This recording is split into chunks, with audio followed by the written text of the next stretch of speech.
right? So last time around, we spoke about the whole EV segment and how it's going to be dominated by the two-wheeler segment, and how they can really rise adoption levels based on just two-wheelers being sold, and that's what most of the people need. The mass market is two-wheeler and all of that. And we talked about a little about the most popular company or the most hyped company that's coming to town and started deliveries of these two-wheeler scooters, right? Which was Ola. And surprise, surprise, there's some teething issues, right? So we had last week reports of an Ola scooter catching fire randomly. Oh, wow. That's not a good look for something that's just started deliveries after a lot of delays, much like Tesla did, right? So after all these delays, we started delivering these scooters, and now they look like this. And Yes. this kind of this PR isn't very good for anybody in India looking to target EVs as their next big purchase. Yeah. So sticking to Ola, yeah, I mean, just sticking to Ola, there's also other problems, right? So the other problems, I read this report on how an Ola scooter got stuck in its reverse mode, going about 90 kilometers an hour. Wow. Did you just say I did. 90 kilometers an hour 90. in reverse? I was like, who, what, why, and how? How is that? Oh, 90 kilometers an hour. Okay. It was on its side. It was not somebody going 90 kilometers an hour on the. Okay. Okay. That makes that makes sense. Okay. Thank God. Freewheeling. Okay. Freewheeling 90. Okay. That's not Yeah. bad. That makes sense. That's a lot better. But yeah. I was trying to picture in my head like somebody doing 90 going backwards. I really gotta back up. Yeah. Just to talk about the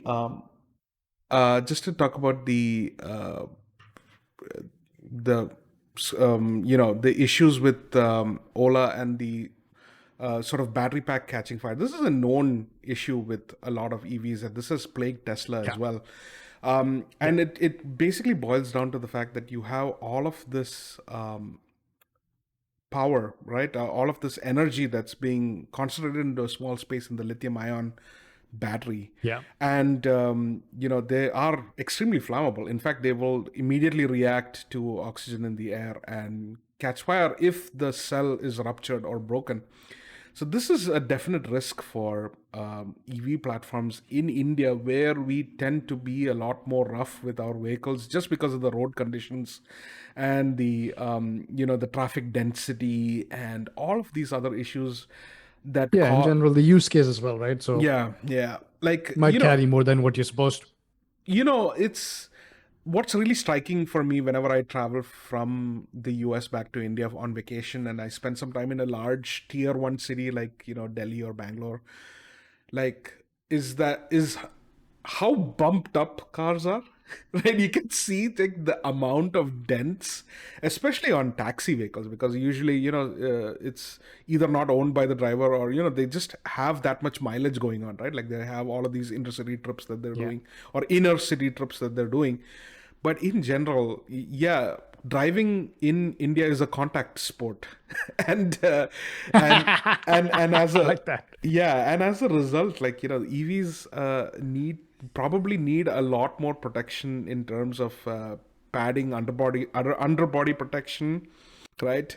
Because of cell rupture and all of those issues caused by bad road conditions, bad drivers, things like that are much more higher. So if somebody were to do an actual study on these things, I think they can actually show empirically and through simulation that it's a lot more dangerous in that sense. Like the risk of EVs catching fire in India, especially in super price sensitive platforms like the Ola scooter, for example, right? Like you would build to a specific price point, so then you're going to make these engineering decisions of like, how much sheet metal can I scrap in this area, how much trussing or cladding can I, like you would make those design optimizations to hit a certain price point.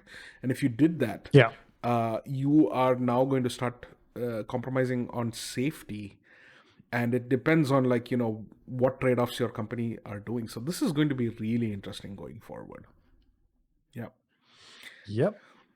Well, it's again like a lot of topics that we cover on this podcast is like, okay, let's see what's going to happen. This is going to be interesting. Exactly, right? So Yeah, that's part of it. That's part of it. yeah, And a lot of technology is that, right? A yeah. lot of technology is sitting and waiting, playing the waiting game. Unless you're very much within that space, it's a lot of waiting game and figuring out what Yeah, happens yeah, next, and yeah, what's going to come out next, and what's going to be big next, and what's going to explode, and what's going to blow up, and so on. yeah. So yeah, it's going to be a little bit of this. This is definitely going to spook a lot of buyers for sure.